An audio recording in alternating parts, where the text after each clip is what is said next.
The limited partner shares in the potentially outsized returns of a well-planned and executed investment, but is a passive investor with no day-to-day operating requirements and whose liability is limited to the extent of their share of ownership. The limited partner has the maximum leverage on their most precious asset, their time. Now they say you're the average of the people you surround yourself with. Are you looking to elevate your network? Connect with individuals that bring your average up? This is more than just a podcast. It's a community to learn, to participate, and to connect. There is no other community out there like this specifically for limited partners. So subscribe to the podcast, and most importantly, join the community at thelimitedpartner.com. Welcome. I'm your host, Jake Wiley. All right, welcome partners again. I'm your host, Jake Wiley. This week, I'm really excited. I'm joined by Tyler Chesser. So Tyler is the co-founder and managing partner of CF Capital and is also a fellow podcast host. So he hosts the Elevate podcast. So Tyler, welcome to the show.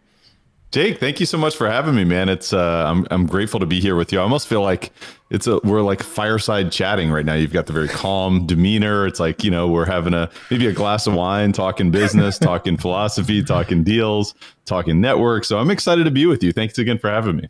Man, I'm excited to have you here. I think this is going to be a great conversation. But for those of you out there that don't know Tyler, I'm going to kick it over to him for a second.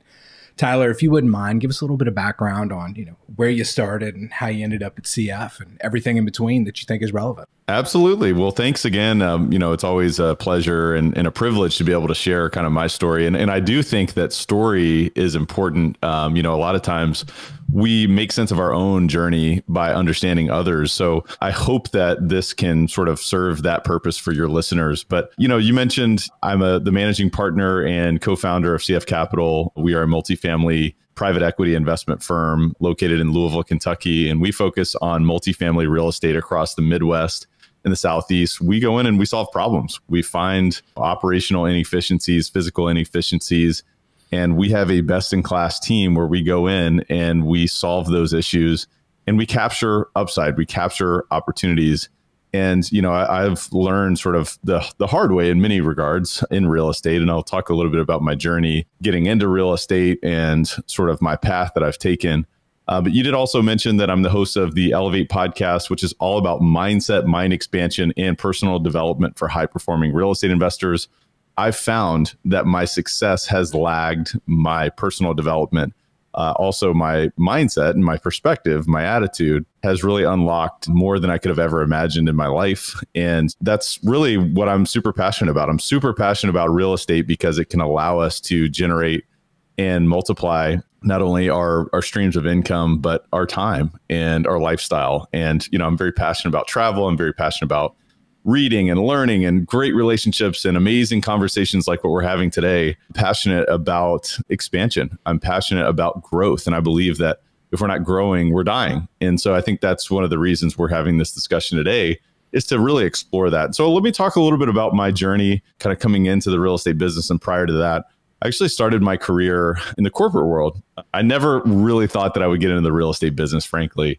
I went to school for marketing. I was always fascinated by the psychological aspects of marketing and branding and really just business in general. But I've become more and more fascinated with just the psychological aspects of human life really since then. And as I got started in my professional career, I started working for a Fortune 500 company as a digital marketer. Then I moved into market research. And at one point I was then working in the international marketing space for the firm. We were opening locations across the world in South America, Eastern Europe, the Middle East, Asia.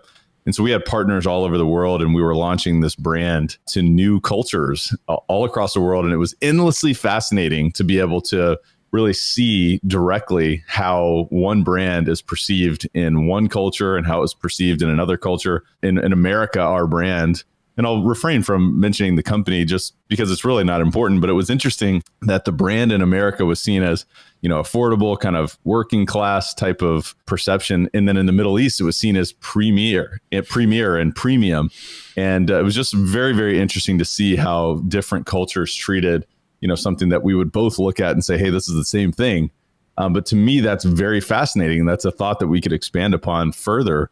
But ultimately, long story short, I was in that business and I was kind of climbing the corporate ladder. And, my parents were not entrepreneurs or real estate investors or investors really in general, other than sort of the standard 401k approach that many Americans have been sort of exposed to fill that nest egg and retire when they're 65 and a half. And, I didn't really know anything different, but I did when I started working in the corporate world. I actually bought a house myself a couple years into being in that career. And, I was excited about my path and I was excited about my work. But what I started to bump up against was a little bit of the political aspect in the sort of the corporate America world.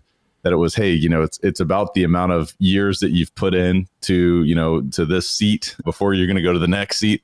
And if you want to go to the corner office, it's probably going to be 25, 27 year sort of climb. If you're lucky, maybe that's 15 to 20, but it doesn't really matter about results or effectiveness. It kind of matters, who do you know, who likes you, what time have you put in, and what does that resume really look like rather than effectiveness. And again, I'm speaking in generalities here, but in general, I kind of looked around and said, wow, does it really need to take that long? And it's so interesting because I've always been a bit of a rebel in some ways and not kind of accepting the norm. And, that was one example of early in my career where I started to, buck against that trend. And I started to ask myself, well, what else is there?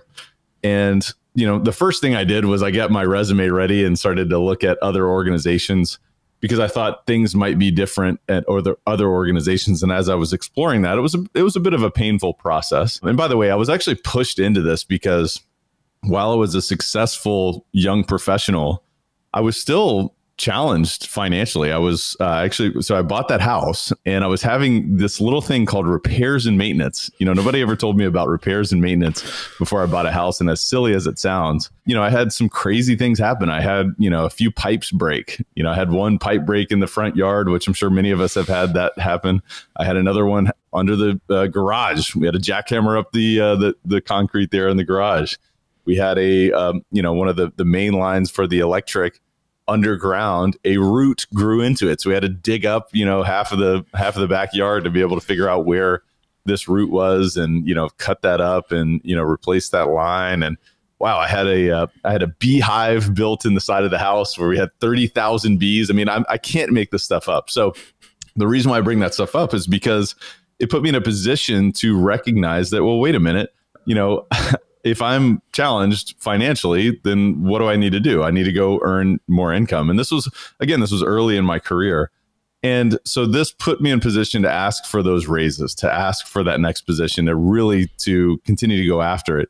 And, I'd get those cost of living raises. And I think it's funny to even think back to now, you think about cost of living raises, like in reality today. I mean, we're talking 10, 15%. I know we're talking about CPI being perhaps 8.5%, but I can't even imagine what the corporate America cost of living raises are these days. I'd love to see that be 8.5%. My guess is it is not, and it's nowhere near that. But long story short, I started to look at other organizations.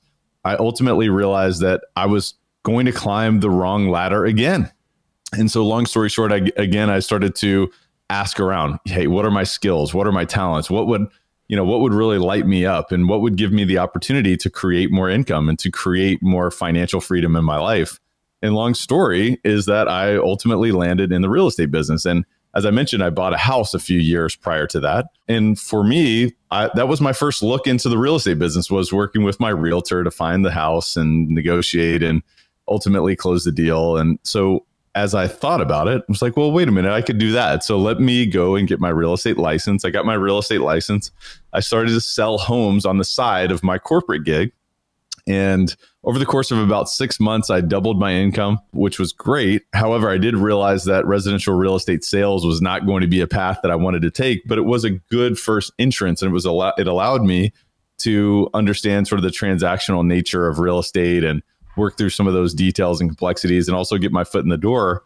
And I ultimately pivoted to commercial real estate and I started to sell commercial properties, whether it was retail, office, multifamily, land, some light industrial, some mixed use. And I really got my hands dirty in commercial real estate over the next few years from there and dove in deep. And as I dove in, it was like, wow, this is a very uncomfortable process, because I went from being an employee to being an entrepreneur and an investor. Ultimately, the investing side came later, but it was very uncomfortable. And I was reading books. I hired a coach. My coach was, coaching me not only on building my business and building my client base and building my effectiveness in terms of those transactions, my advisory services. And he was introducing me to a lot of ideas and thoughts that I'd never heard of or realized.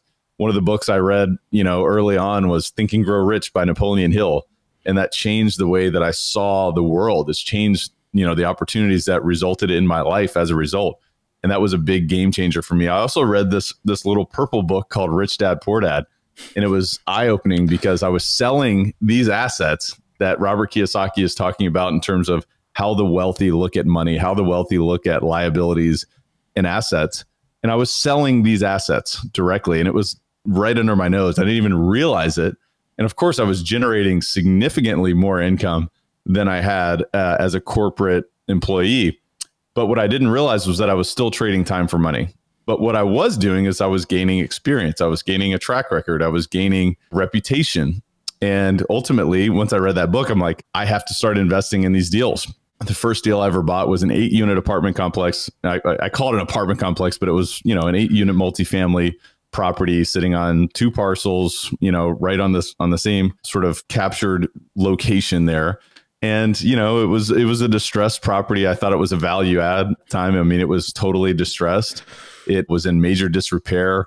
The operations were in disarray. While it on paper was 100% occupied, it was, really about 50% occupied after I recognized that half of the tenants weren't really paying rent. And, the rents were 35% below market. And so there was certainly a tremendous opportunity. But as I dove in as an investor, it was like, wow, this is challenging. This is not as easy as, hey, doing a deal and I'll see you at closing. And then, hey, good luck. Thanks for the business. I look forward to doing business with you again as a broker and as an agent. And so that was my first foray as an investor.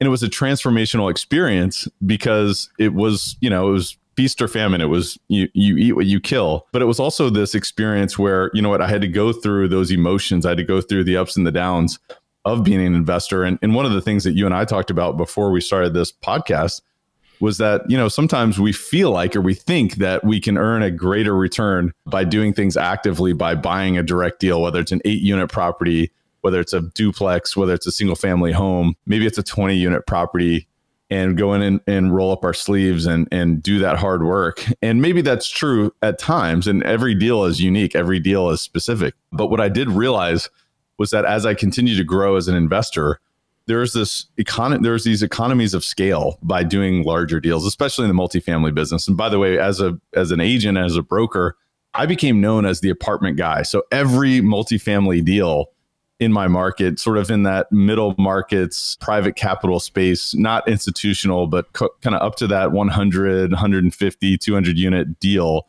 and below, 50 unit deals, 30 unit deals, 10, 12, whatever. I was doing those deals, and it was a great place to be in the market. And this was, around 2015 or so. And as I continued to grow as an agent, as a broker, more and more deals started to come across my plate. And ultimately I decided, there's an opportunity for me to enjoy the benefits of the economies of scale in multifamily, because not only I have the access to these deals, but I started to see it. The next deal I did was 36 units. It was infinitely better than the 8-plex. Of course, I made better decisions. I put a better team on the field. I did better due diligence. I financed it more appropriately. But I started to see, well, it makes more sense, because when we raise rents on 36 units, that's more impactful to the NOI than it is on an 8-unit. And the deal after that was 72 units. And the deal after that, I started to do some passive investing. And what I also realized was that when I was a limited partner in other larger deals, not only do those larger deals have the benefit of the economies of scale from the pricing of, insurance and taxes and utilities, and also, of course, the leverage of, making enhancements to your revenue or making enhancements to your expense ratios and so forth. Those things are much more impactful the larger you go. But also, I could do things to generate other streams of income while my capital was being invested and attended to in other larger deals. And so I did that a few times. And, ultimately we founded CF Capital, where we invite other investors to participate alongside our team, what we would consider to be a best-in-class team, to be able to go out there every single day and put an amazing team on the field to execute in the best interest of our investors. And we make an impact and an income. And ultimately, our philosophy in this business is elevating communities together. We can do right by our residents. We can do right by our staff. We can do right by the surrounding community and be impact investors and also enhance ROI as a result. And so this has really been my whole trajectory. And I apologize, I'm kind of rambling here, but this has been my path. And there's been a lot that I've learned, but I can say that the limited partner world is an amazing world because the abundance mindset is so apparent in this business. It's not a win or lose game. It's not a zero sum game. It's not I win, you lose. It's everyone can win together. And it's a beautiful thing. And it's, when we leverage each other's resources, we can go farther, faster. And when you find people that you trust, you stick with them. And, we have this long-term philosophy and this long-term approach in this business to say, hey, let's do right by each other long-term. Let's do repeat business together. Let's invite other people in our tribe to join together to learn more, to grow more, to be more, and to give more, to make more of an impact as well. So that's really been the trajectory, and every day is a new experience. Every day is a new learning opportunity. And that's really been my story, and I'm sticking to it. Well, Tyler, there's a ton there. And I mean, thank you for that story. And I'm actually going to take you all the way back almost to where you started in terms of mindset, right? Because I think that mindset is so important here.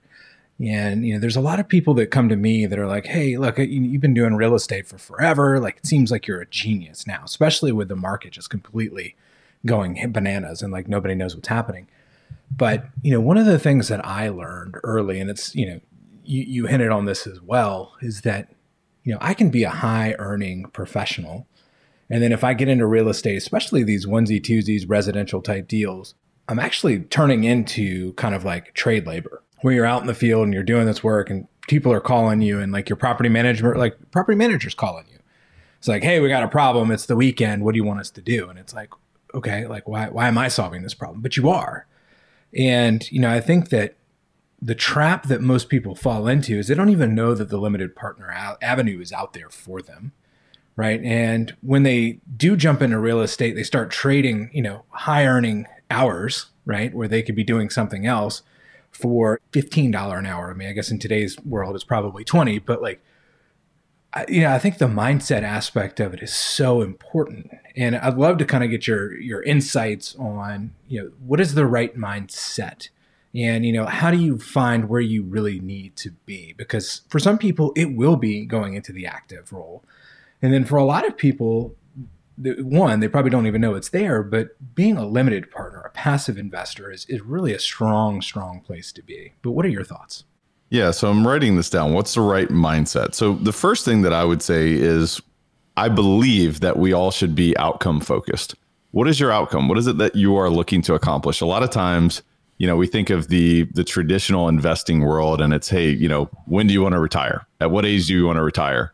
And how much money do you need to last, for however long? And to me, I think that that's a very limited way of looking at things, and not to, draw the sort of correlation between limited there and limited partner, because I think that it's vastly different. But in terms of what's the right mindset, the first thing is let's have an outcome focused thought process. Where is it that we're going? What are we looking to accomplish in our life? And I think it comes down to lifestyle, whether it's obviously from a financial perspective, from a financial freedom perspective, but also from a time perspective. How do you want to spend your time? What is it that you would love to do in your life? Where would you love to go? What type of experiences would you love to engage in? What things would you like to learn? Who would you like to become? Where would you like to live? Where would you like to travel to? And, so on and so forth. I mean, having choice and having optionality in your life, to me, is the ultimate. And ultimately, a lot of what I believe standard society has been set up for is to remove choice and to remove that optionality from many people. And so I think that ultimately, if we can start with, hey, well, what is our outcome that we're looking to accomplish? And it's probably not going to be a one-dimensional outcome. Guess what? We're dynamic individuals, human beings. We are multi-dimensional.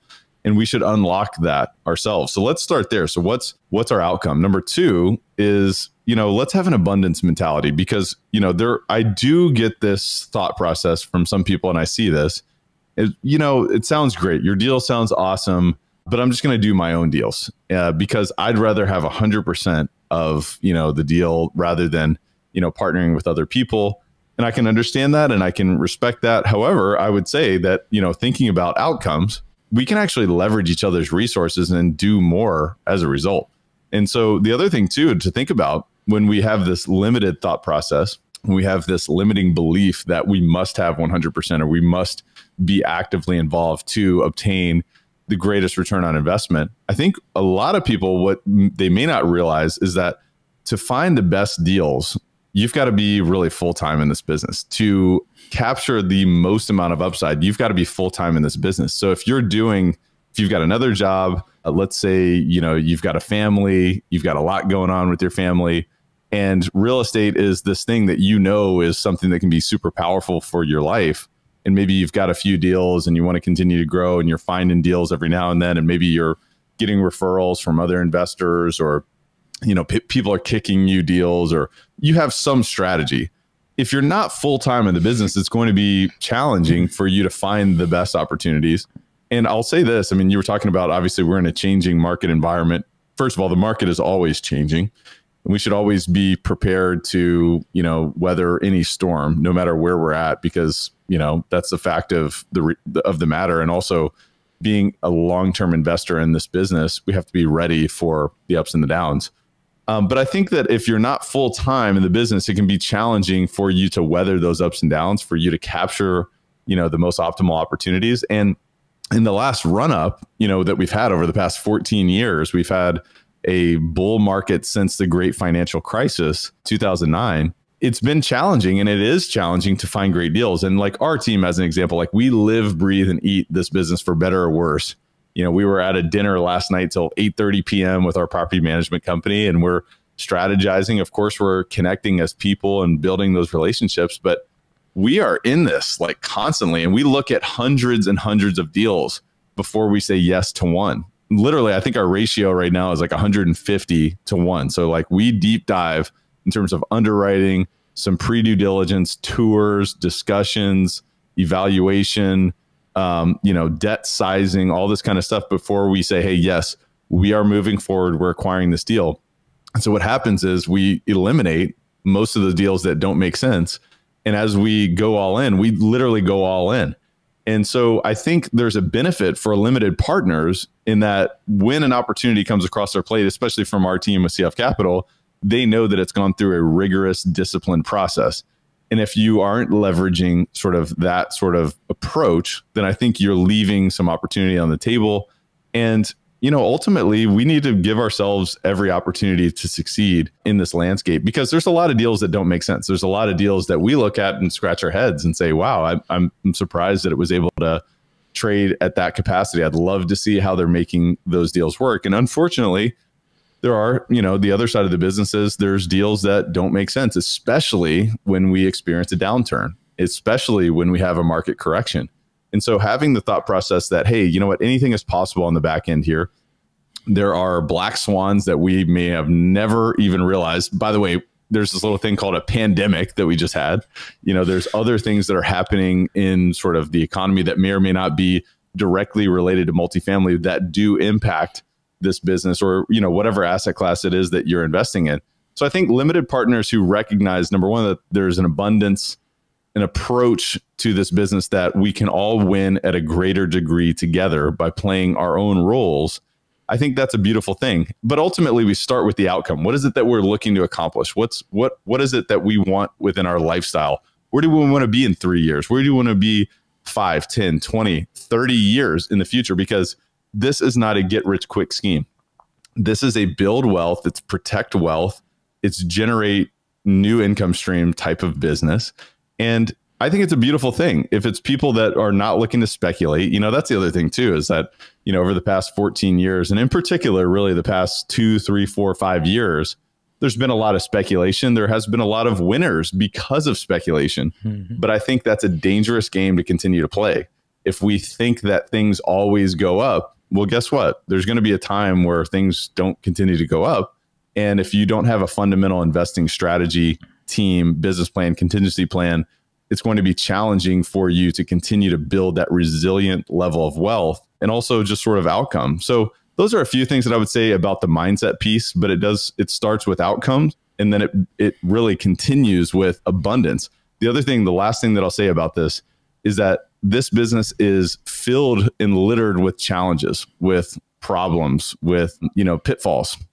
And so the abundance mentality is when I have a problem, I have to first look for the gift. Number one, where is the gift in this problem? Number one, where is the gift that I'm receiving from this problem?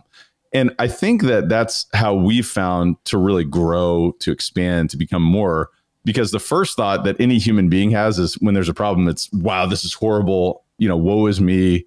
I'm thrown off guard. I'm like, wow, I'm exhausted.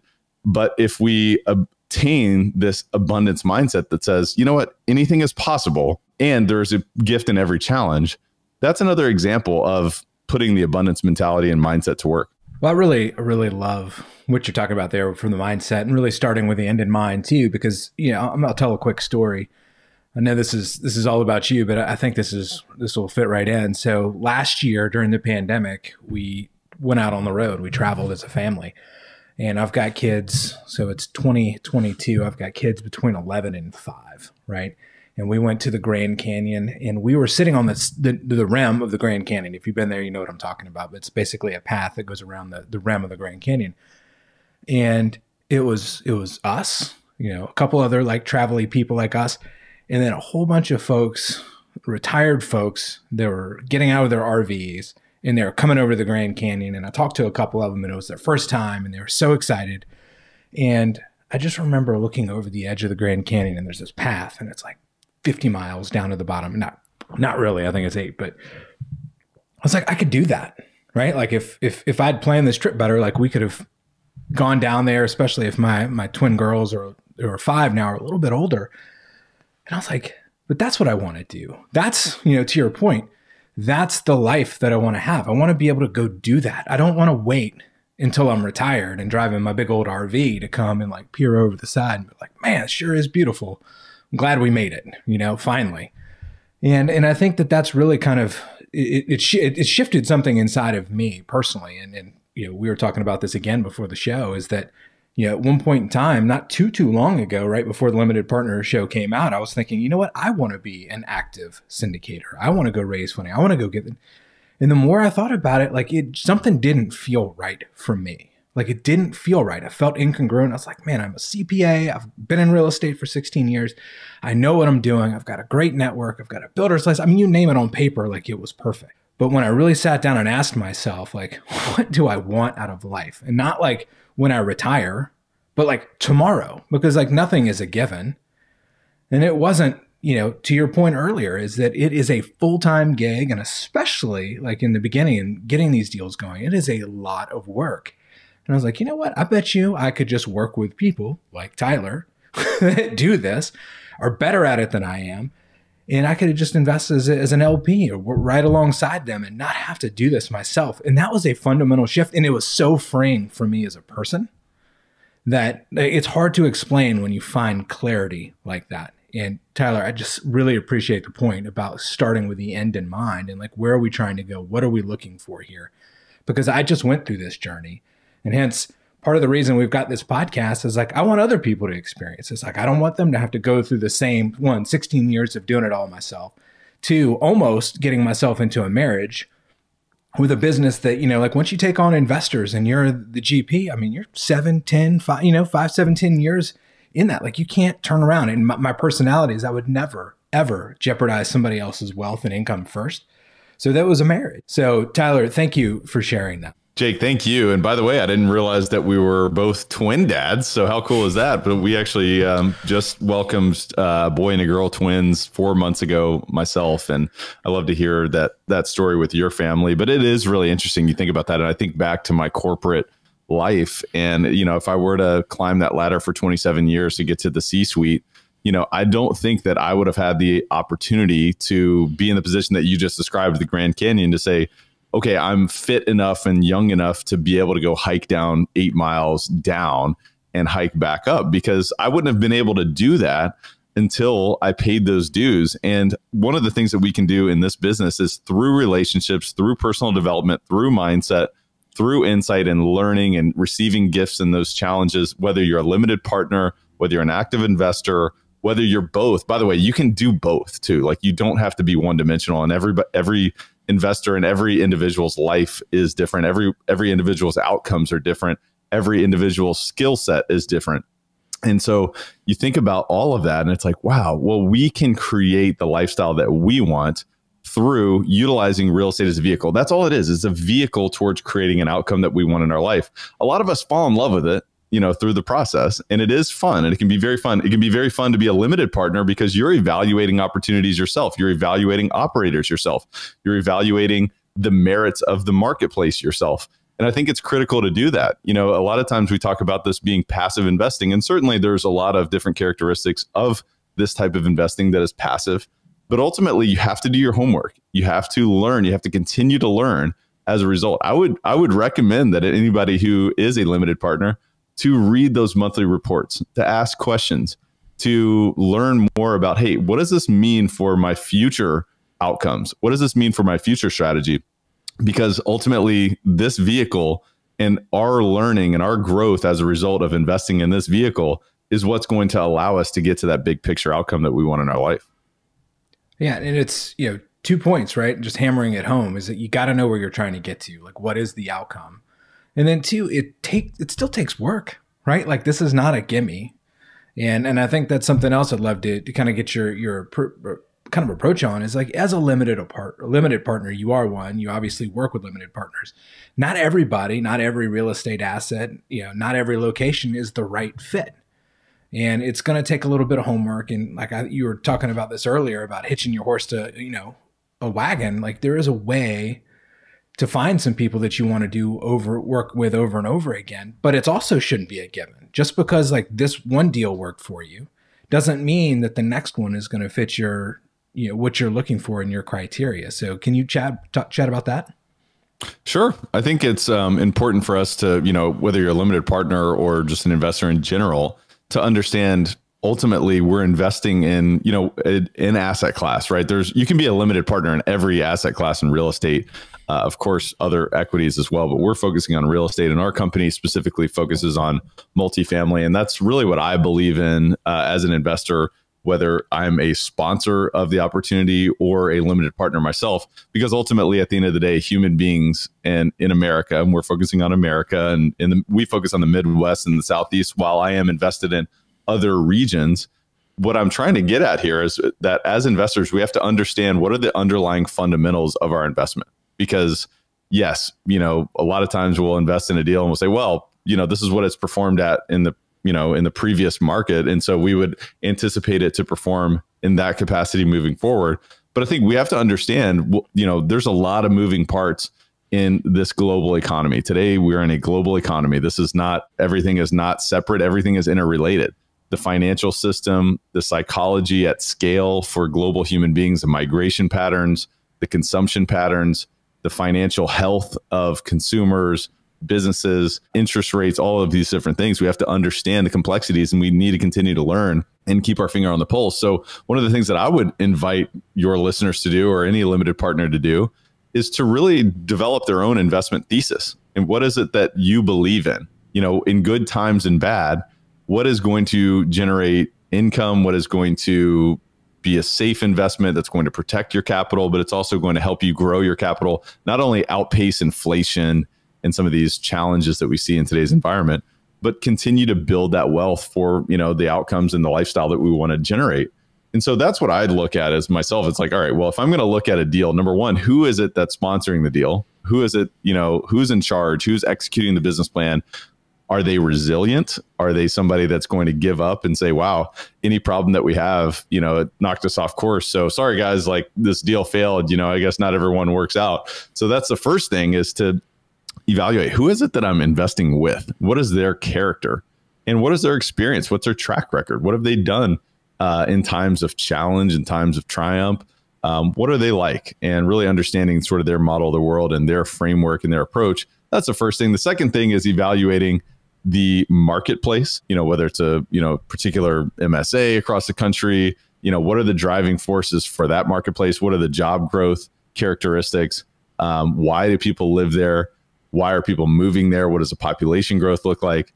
What are the opportunities to continue to enhance the lifestyle of the individuals that live in that community? And then what are the driving factors for that particular asset? Are there inherent flaws? Is it located in a poor location that is tough to access? It's tough for visibility. It's challenging from a leasing perspective. So if you really want to get granular, evaluating deals from that perspective, those are a few things that I would start with. It's who am I investing in? It is in and with who, where am I investing and what are the factors of that? And then within that, this particular asset, which is a business, what are the driving factors for occupancy? What are the potential pitfalls for that occupancy and for revenue and for expenses and all that kind of stuff? So that's where I really would recommend that people start, Jake. That was awesome. And Tyler, this has been an amazing conversation. I just looked at the time. I can't believe it's already been almost 45 minutes here, but I do like to end every show with a little bit of gratitude. Obviously somebody helped you along the way, and I want to give you an opportunity to give them a public shout out, just to kind of say thank you. Well, I'd like to give my business partner a public shout out and a thank you. His name is Brian Flaherty. He's somebody that I respect. I honor. He is one of the hardest working people that I've ever met. And he's one of the most trustworthy people that I've ever met. He's somebody that I have endless trust for and with. I would not be able to do what I do, and we would not be able to do what we do if it wasn't for him and for his ultra commitment. I mean, it's really unbelievable. I mean, there's a constant Saturday morning of a 6:45 a.m. and it's not, hey, this is on the schedule. 6:45 a.m. email from Brian on something that we're working on. And it's just, he loves the business. He eats, breathes, sleeps this business. But he's just somebody who's not only committed to his life, his family, his growth, but he's committed to doing the right thing for other people. So he sets a great example for me, and I definitely want to give him a massive shout out. I'm very blessed and very grateful to have a partner like him. Well, Brian, I hope you're listening to the show. That's awesome. It doesn't sound like the endorsement could get much higher. But Tyler, thank you so much for being on the show. I really enjoyed this conversation. Thank you, Jake. Man, it's been a pleasure, and I look forward to continuing our relationship as well.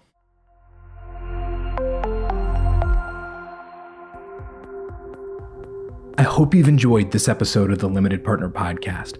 Please subscribe and leave a review. If there's any reason you wouldn't leave us a 5-star review, please email me at jw@jakewiley.com. Your feedback is always appreciated.